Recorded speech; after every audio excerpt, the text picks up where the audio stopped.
Good morning students. मैं Jyoti Deval, assistant professor political science, SPC government college Ajmer. पिछला जो हमारा लेक्चर हुआ था उसमें हमने नीति निर्देशक तत्व या डायरेक्टिव प्रिंसिपल्स के बारे में बात की थी। आज का हमारा टॉपिक है सेकुलरिज्म इन इंडिया या भारत में पंथ निरपेक्षता। जो इंडियन कॉन्स्टिट्यूशन है, जो हमारा भारत का संविधान है, उसकी प्रस्तावना भारत को एक सेकुलर स्टेट या पंथ निरपेक्ष राज्य जो है वो घोषित करती है। और भारतीय संविधान जो है उसमें धर्म और जाति का भेदभाव किए बिना प्रत्येक जो नागरिक है उसको समान अधिकार जो है वो प्रदान किए गए हैं। भारत में कोई राज्य धर्म नहीं है, इसलिए यह एक पंथ निरपेक्ष राज्य है। अब पंथ निरपेक्षता जो है या सेकुलरिज्म से क्या मतलब है, तो पंथ निरपेक्ष राज्य से तात्पर्य एक ऐसा राज्य है जो अपने कार्यों के लिए धर्म को आधार नहीं बनाता, राज्य का कोई अपना विशेष धर्म नहीं होता और धर्म के आधार पर राज्य नागरिकों के मध्य किसी प्रकार का भेदभाव नहीं करता। राज्य जो है वो धर्म को व्यक्ति के आंतरिक विश्वास की वस्तु समझता है और धर्म और राजनीति में पृथकता में विश्वास करता है। तो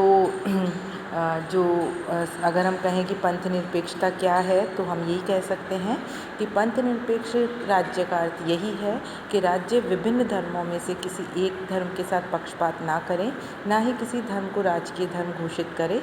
और पंथ निरपेक्ष का ये भी मतलब नहीं है कि राज्य धर्म का विरोध करता रहे या व्यक्तियों को नास्तिक होने के लिए प्रोत्साहित करे, बल्कि राज्य जो है वो धर्म जो है कि सभी धर्म उसके लिए जो है समान माने जाएं। भारत जो है एक धर्म प्रधान देश रहा है, विभिन्न धर्म जाति के लोग यहाँ पे रहते हैं। तो क्वेश्चन ये आता है कि भारत में पंथ निरपेक्षता के सिद्धांत को क्यों अपनाया गया। तो उसके कुछ कारण थे। सबसे पहला कारण था कि जो हमारा नेशनल मूवमेंट था उसके दौरान भारत में सांप्रदायिक राजनीति का विकास हुआ, जिसके परिणाम स्वरूप देश का विभाजन हुआ, हम सभी जानते हैं। और इस घटनाक्रम ने जो संविधान निर्माता हैं उनको ये शिक्षा दी कि धर्म और संप्रदाय राज्य और राजनीति से पृथक होने चाहिए। भारत में धार्मिक अल्पसंख्यकों के हित में पंथ निरपेक्षता का आदर्श ही सबसे कारगर संरक्षण है। भारत में पाकिस्तान के निर्माण होने के बाद भी 14 करोड़ से अधिक मुस्लिम्स जो हैं वो भारत में हैं। इसके अलावा सिख, पारसी, जैन, बौद्ध आदि धर्मावलंबी हैं। तो इसलिए सभी धर्मों के लिए पंथ निरपेक्ष राज्य जो है वो ही बेटर ऑप्शन था। भारत में जो है नए संविधान द्वारा लोकतांत्रिक शासन प्रणाली की स्थापना की गई और लोकतंत्र में सभी नागरिकों को राइट टू इक्वालिटी या समानता का अधिकार होता है। तो एक ऐसे देश जिसमें जहाँ बहुत सारे धर्म के अनुयायी रहते हैं और वहाँ पे यदि कोई राज्य किसी धर्म विशेष को संरक्षण देता है या किसी एक धर्म विशेष से द्वेष रखता है, तो फिर जो है वहाँ पे समानता नहीं रह सकती। लोकतंत्र जो है उसकी नींव ही जो है मानवीय अधिकार है और इन अधिकारों में व्यक्तिगत स्वतंत्रता, जो इंडिविजुअल लिबर्टी है, वो बहुत ज़्यादा इम्पॉर्टेंट है। तो धार्मिक स्वतंत्रता इसी व्यक्तिगत स्वतंत्रता का अंग है और किसी व्यक्ति पर कोई विशेष धर्म लादना या कोई विशेष धर्म मानने या ना मानने या उसके साथ विभेद करना उसकी व्यक्तिगत स्वतंत्रता में हस्तक्षेप करना है। तो हर व्यक्ति का ये राइट है कि वह उसी धर्म का पालन करे जो वह अपने लिए ठीक समझता है, और यदि राज्य इसमें बाधा डालता है तो फिर वह राज्य जो है वो डेमोक्रेटिक राज्य नहीं है। जो भारतीय संविधान या इंडियन कॉन्स्टिट्यूशन में हम देखें कि पंथ निरपेक्षता से संबंधी कौन कौन से प्रावधान हैं, तो जो है सबसे पहले भारत के जो प्रस्तावना है वो न्याय, स्वतंत्रता, समानता आदि की बात नहीं करती, बल्कि अन्य स्वतंत्रताओं के साथ विश्वास और उपासना करने की स्वतंत्रता भी प्राप्त है। और 42वें संशोधन द्वारा 1976 में संविधान में पंथ निरपेक्ष धारणा को स्पष्टता प्रदान की गई। जो आर्टिकल 14 है वो ये कहता है कि सभी व्यक्ति जो हैं वो विधि के समक्ष समान हैं। आर्टिकल 15 जो है वो धर्म, जाति, लिंग या जन्म स्थान के आधार पर मनोरंजन के जो साधन हैं उनमें प्रवेश में कोई भी भेदभाव जो है वो नहीं किया जाएगा।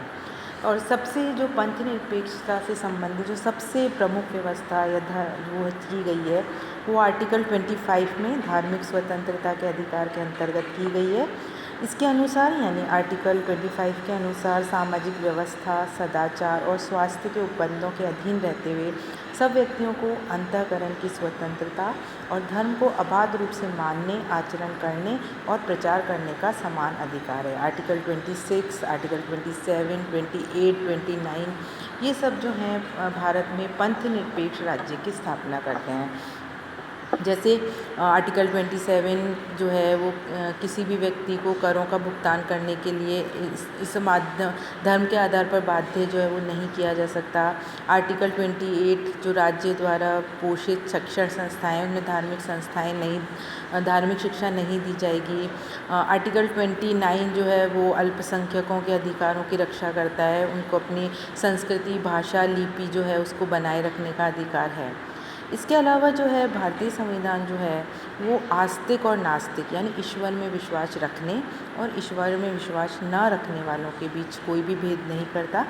संविधान की जो तीसरी अनुसूची है उसमें ये उल्लेख किया गया है कि सभी जो हैं वो ईश्वर में विश्वास रखने वाले व्यक्ति अपने ईश्वर का जो है नाम ले सकते हैं और इसमें किसी भी इस प्रकार भारतीय संविधान जो है वो ना तो आस्तिकता को प्रोत्साहित करती है और ना ही नास्तिकता को।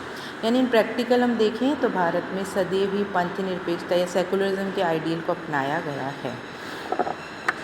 अब जो है भारत में जो है पंथ निरपेक्षता जो है उसकी क्या प्रकृति है, उसका नेचर कैसा है। तो भारत में धर्म और नैतिकता के प्रति सकारात्मक भाव है। ये धर्म विरोधी नहीं है। ये मानते हैं कि धर्म की जीवन में बहुत इम्पोर्टेंस है, लेकिन राजनीतिक जीवन में धर्म जो है वो राजनीतिक जीवन से अलग होना चाहिए। धर्म व्यक्तिगत विषय है, यानी भारत में अपनाई गई जो पंथ निरपेक्षता है उसके अनुसार धर्म व्यक्ति का व्यक्तिगत विषय है। ईश्वर की प्राप्ति की खोज अनेक माध्यम से की जा सकती है, उसका एक माध्यम धर्म है। तो प्रत्येक व्यक्ति जो है उसको अपने धर्म और धार्मिक मत के अनुसार जो है आचरण करने की स्वतंत्रता है। पंथ निरपेक्षता एकता में अनेकता और जीवन के प्रति उदार दृष्टिकोण को अपनाती है। यानी जो अनेकता में एकता है, इसका अर्थ है कि पृथ्वी जो है वो भिन्न भिन्न भाषा और धर्म के लोग यहाँ पे रहते हैं, तो हमें जो है अनेकता में एकता को स्थापित करना होगा। ये जो है विवेकपूर्ण एवं वैज्ञानिक दृष्टिकोण है। भारत में पंथ निरपेक्षता विवेकपूर्ण और वैज्ञानिक दृष्टिकोण पर आधारित है। धर्म जो है वो एक पवित्र जो है वो वस्तु मानी गई है, लेकिन इसके पीछे पूरा वैज्ञानिक दृष्टिकोण भी होना चाहिए। सामाजिक कुरीतियाँ जो हमारे सोशल जो गलत कुरीतियाँ हैं, धार्मिक अंधविश्वास या धार्मिक कट्टरता है, उनका ये विरोध करती है। और जो धार्मिक शासक द्वारा जो धार्मिक शिक्षा का निषेध जो है वो भी किया गया है। यानी आर्टिकल 28 जो है वो कहता है कि किसी भी सरकारी संस्था में कोई धार्मिक शिक्षा जो है वो नहीं दी जा सकती है। तो इस प्रकार जो है भारत में पंथ निरपेक्षता को अपनाया गया है। और भारत में हालांकि आज भी पंथ निरपेक्षता के मार्ग में चुनौतियां हैं। राजनीतिक दलों के गठन, इलेक्शन सिस्टम है उसको संचालन करना, सांस्कृतिक और सामाजिक जीवन से संबंधित जो भी कानून निर्माण किए जाते हैं उनमें ये सब चुनौतियां आती हैं जिनको हमें पार करना होगा। इसके लिए सबसे ज़्यादा ज़रूरी ये है कि संविधान में संशोधन तो किए जाएं, या संविधान के द्वारा तो व्यवस्थाएं की गई हैं, लेकिन ये पंथ निरपेक्षता तभी संभव होगा जब हम अपने सोच और विचार में परिवर्तन लाएं। सबसे हम ये सोचें कि सबसे पहले हम भारतीय हैं और हमें अपने भारतीय होने पे गर्व है, बाकी सब चीज़ें जो हैं वो बाद में हैं। तो ये था भारत में पंथ निरपेक्षता। Thank you so much.